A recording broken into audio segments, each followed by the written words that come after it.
itu sentuhannya ke jiwa menjadi kuat dan keingatan itu dahsyat. Kalau pengen lihat risetnya orang barat, suasana yang paling menenangkan, meneduhkan, membuat konsumsi berpikir itu sehat dan cepat memahami sesuatu, itu waktunya.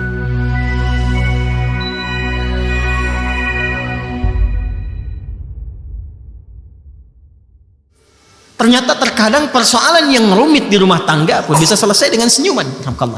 Ya. Ketika jembatannya dibangun, makanya kan banyak persoalan tinggi itu hempas di atas sajadah kan? Ya kan? Ketika sajadah dibentangkan, lalu kemudian sujud kita ibadah, keluar air mata itu, tuntas persoalan kan? Ya. Tapi tidak sedikit persoalan yang kecil menjadi membesar, karena kata Nabi itu tadi di hadis qudsi banyak mainnya. Yang ditampilkan tuh kedudukannya, ya, harta bendanya, egosentrisnya dan sebagainya. Ya, demikian dalam problem kehidupan sosial, di pekerjaan, di bisnis dan sebagainya. Jadi kalau takwanya meningkat, wa man yattaqillaha. Masih ingat teorinya dulu? Kalau ada kata man, ya, man nanti masuk dalam isim mausul, itu artinya ayat itu ditujukan untuk setiap personal hamba. Maka cara memahaminya, ini ayat untuk saya. Hei adi hidayat, gitu cara memahami ya. Anda silahkan siapapun namanya, ya. Hai adi hidayat, kalau takwamu engkau tingkatkan, aku berikan solusi. Yaj'al lahu makhraja, dan nggak pakai alif lam makhrajanya. Nanti saat masuk ke situ kita i'rab insyaallah. Di i'rab itu dibedah secara bahasanya. Ya, itu surah 65, kita masih di surah kedua kan? Ya. Itu umum, nakirah itu nggak bisa dibatasi. Ya, artinya di semua aspek persoalan kehidupan, kalau kita tingkatkan takwa, itu diselesaikan oleh Allah, dimudahkan. Wa yarzuqhu min haitsu la yahtasib. Bahkan segala jenis rizki itu kan bukan hanya uang, pakaian, tidak. Keturunan, ketenangan, kenyamanan itu bentuk rizki. Itu bentuk rizki. Itu diberikan oleh Allah kemudahan bahkan dari sisi yang tidak kita duga. Ya, ilmu sering saya katakan kan, Al-Baqarah di akhir ayat 282. Wattaqullaha wa yu'allimukumullah.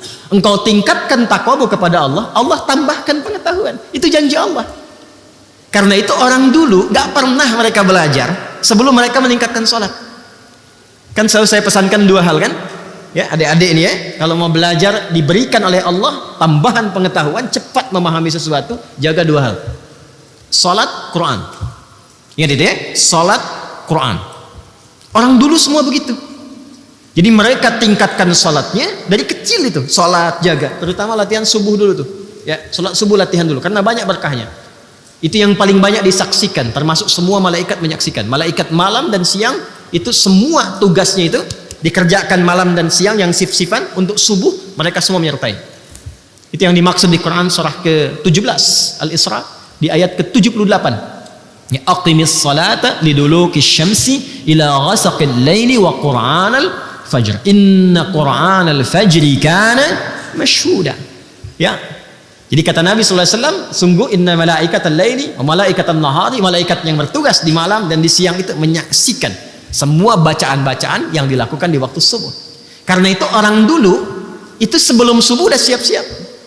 Makanya saking berharganya waktu subuh itu, karena dimulai pergerakan berkehidupan, termasuk oksigen juga bertebaran, ya kan? Karbon dioksida diserap, ya oksigen keluar kan? Makanya ayatnya di Quran surah At-Takwir itu ayat 18, ya was-subhi idza tanafas. Kalau subuh itu tiba, tanafas. Maka peredaran kehidupan itu dimulai, nafasnya dimulai, matahari mulai muncul, ya? Bunga-bunga pun sejuk, nyaman, oksigen banyak keluar. Makanya mahal subuh itu. Disiapkan, mereka tunggu sebelum subuh udah bangun. Nah, itu waktu yang paling ideal tuh, 1 jam menjelang subuh itu, jernih, cara berpikir tenang. Ya, kembali ke Quran surah Al-Muzammil itu di ayat yang ke-6, inna nasyi'atal laili hiya ashaddu waqa'an wa aqwamu qila. Kalau Anda bisa bangun tuh di antara sekian malam, khususnya yang mendekati kepada subuh, sepertiga malam terakhir, itu sentuhannya ke jiwa menjadi kuat dan keingatan itu dahsyat.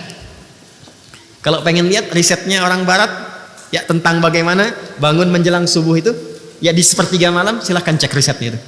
Suasana yang paling menenangkan, meneduhkan, membuat konsumsi berpikir itu sehat dan cepat memahami sesuatu, itu waktunya. Dan kita punya ayatnya. Dipraktikkan nggak gitu? Jadi ternyata diminta tahajud itu bukan hanya diminta bangun malam supaya pintar, ya kan? Supaya emosi stabil, supaya tenang, supaya terkoneksi tinggi dengan Allah. Puncaknya apa? Ini supaya dapat solusi. Pengetahuan bertambah. Ingin bahagia? Al-Baqarah di akhir ayat 189. Wattaqullaha la'allakum tuflihun. Tingkatkan takwamu kepada Allah, engkau akan cenderung bahagia. Karena itu di Al-Baqarah di ayat 21 ujungnya ditutup dengan kalimat takwa, la'allakum tattaqun. Ya ayyuhan nasu ubudu rabbakumul ladzi khalaqakum walladzina min qablikum. Tafsir ini nyambung ke yang sebelumnya yang dengan ke Az-Zariyat ayat 56. Wa ma khalaqtul jinna wal insa illa liya'budun. Bahkan jin, jangankan manusia, bahkan jin. Kemudian di ujung ditutup la'allakum tattaqun, supaya kalian mampu meningkatkan takwa. Dan kenapa ya Allah mesti meningkat takwa? Dijawab, supaya hidupmu mudah.